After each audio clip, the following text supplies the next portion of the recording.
Salam, hər vaxtınız xeyir olsun, hörmətli tamaşaçılar. Bugün sizi bir neçə mövzu ilə tanış eləyəcəm. Mövzuların əsas əhəmiyyəti nədir? Hörmətli yoldaşlar, mən bildiyiniz kimi bir neçə ölkələri gəzdim, gördüm orada səfirliklərin, onunla diplomatların necə işləməsi.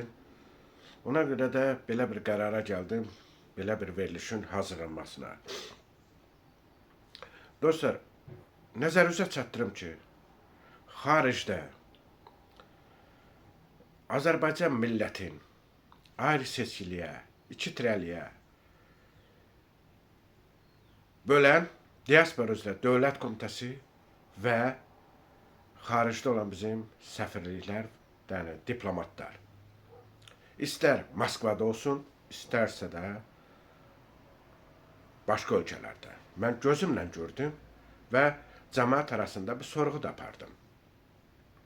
Hörmətli yoldaşlar, nəzərinizə çatdırım ki, Diaspora üzrə Dövlət Komitəsinin məmurları başda o Fuad Murad olmaq şərti ilə bütün Ruslan Quliyevdir, Tural Səfərovdur, bir neçə nəfər bu milləti iki yerə, üç yerə bölürlər. Bunların işi gücü nədir? Yəni Rusiyada, xaricdə büdcəni, yəni dövlətin ayırdığı pulları yemək, xərcləmək. Niyə inirlər? Bir tövlə kimi bir yer tapırlar, mal tövləsi, padbişi deyirlər ona. Oradan güya orada məktəb açırlar, yəni bazar günləri üçün, Vaskreş şkola deyirlər buna. Orada pulları mənimsəyirlər. Bir neçə quldurdular bunlar. Burada Ruslan Quliyev dedim, o birisilər. Yəni bunların işi gücü xaricdə bir vətəndaşı tapmaq, güya bu diaspor fəalıdır, çox işlər görüb, bunun adına medal vermək, Fuad Muradovla görüşdürmək. Fuad Muradovla bilirsiniz ki, qəbuluna düşmək bir qiymətdir, 100.000 rublədir. Girib orada ona şəkil çəkdirmək 150.000 rublədir. O, nə bilim, bir dəmirdən bir medal düzəldirlər kiosklardan. Onu da 200.000 rubləyə verirlər. Fərqi yoxdur. Licb adam lox olsun, bilməsin ki, bu nədir.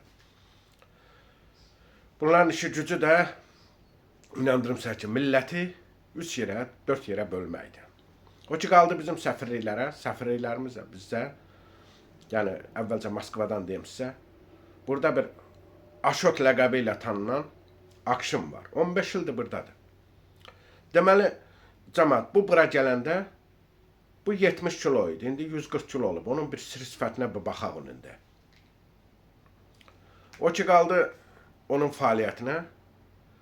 Dostlar, burada bir tədbir olacaq. Hansı ki, o insanlar var, istər diaspora fəal olsun, istərsə də 90-cı illərdən üzü bəri əziyyət çəksin bu səfirliklərdə, bu gün onun ora çağırırlar. Bunlar ora kimi çağırırlar? Bunlara lazım olan insanları, biznesmen olsun, sabah bunlardan xahiş eləyirlər. Orada o tədbirlərə xərc lazımdır, bilirsiniz. Onun şirniyyətindən tutmuş o biznesmenlərin boynuna qoyurlar. Ki, siz gətirin, siz də bura dəvət edəcək. Belə biznesmenlər də var ki, xəstədirlər belə yerlərə gəlməkdən ötürü. Onun xaricində həmin bu Akşinin başda olmağının orada bir cinayətkar dəstə var. Bunlar dövlətin arayışlarını satırlar. Pasportların dəyişməsi fərqi yoxdur.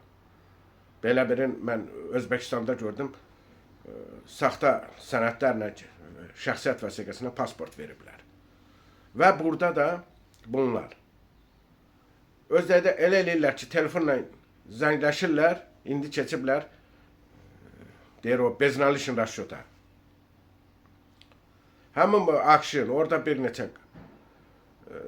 nəfər orada şəxsiyyət var, onlar da bunun dəstəsindədir. Çünki 15 il burada olan adam bilirsiniz ki, nə edir? Bu Akşinin vaxtı ilə bura gələndə mənim yadımdadır ki, bunun əlinə bir zəmbil verirdilər, bazara göndərirdilər. Bunun işi gücü bura gələn qonaq cumadar idi bu. Hə. İndi olub diplomat, orada oturub boyun dönür, çünki adamı var. Çünki ölkə prezidenti nə qədər əziyyət çəkir, nə qədər çalışır ki, belə şeyləri yığışdırsın, amma alınmır. İndi dostlar, bunların fəaliyyəti belə, bundan ibarətdir. İndi keçən dostlar, mən baxıram bu yaxınlarda bir şey tədbir gördüm.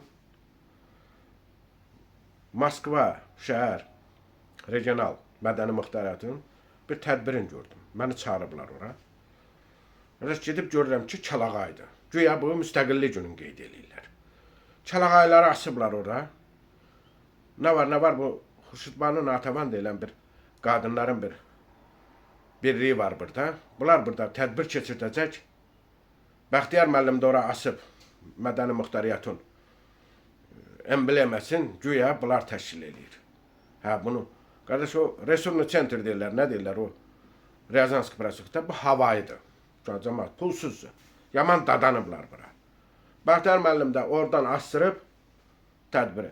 Tədbirə cəmi 4 kişi gəlmişdi, ay cəmaat. Özü də Həşim müəllim mənə yazır ki, niyə tez durdun, getdin, belə elə. Qardaş, orada 4 kişinin o boyda qadınlardır. Şəkillər də var, indi videonu görəcəksiniz dostlar.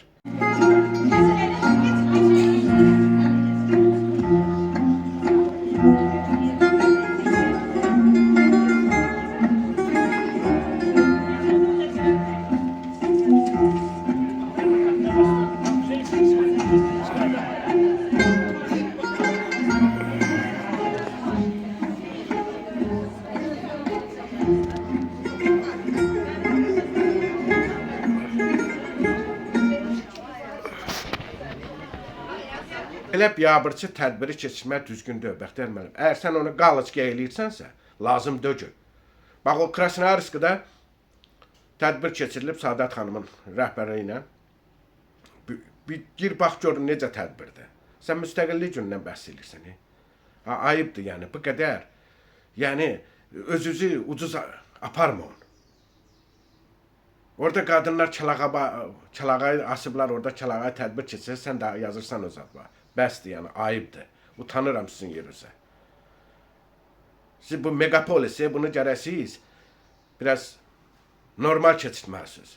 Yoxsa nə bilim o xarici dillərin üstündə armudu sikan verirsən, onun o səsin, yazsın, götürüb qoyursunuz saytınıza. Ayıbdır, vallahi utanıram mən. Bəsdir, yəni, bu qədər artistlik eləməyi yığışdırın. Dostlar, verilişə baxıb, xahiş olunam, abunə olun və paylaşın. Sağ olun, sağlıqla qalın.